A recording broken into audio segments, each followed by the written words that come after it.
The first parak of Tehillim, the first chapter of Tehillim, discusses the distinction between those who are connected to Torah's Hashem, those who are connected to righteousness and to the ways of Hashem, and those who are not.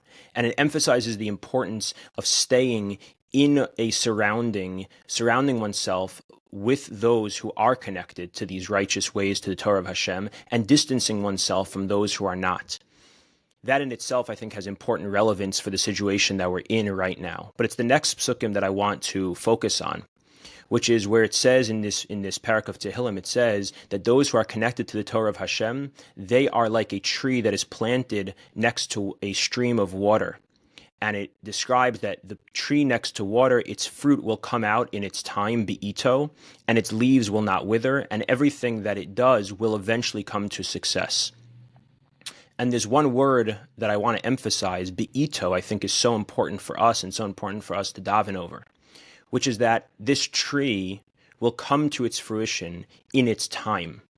Those who are connected to Torah's Hashem, those who are connected to the real thing, may not always have moments that look like they are prospering.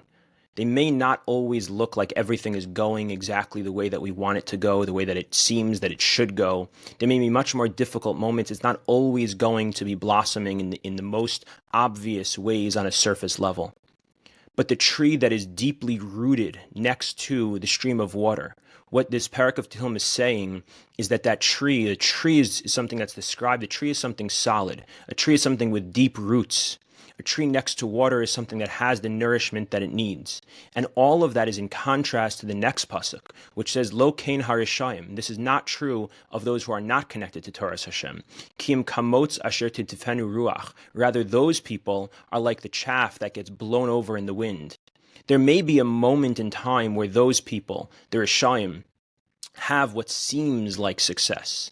In a moment's time, they have success, but they are so vulnerable to the wind. It's just a gust of wind that blows them over. And so even if in a moment they seem to have success, but they don't have long-term success, they don't have the reality that they are destined to success.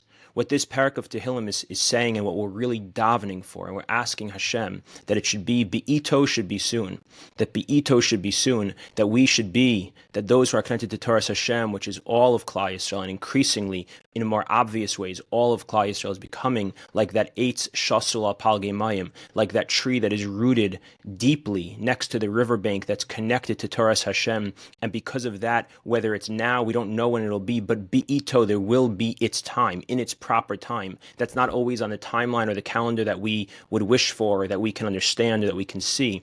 But what we're being told here, and what we're davening for, is that it will be be'ito.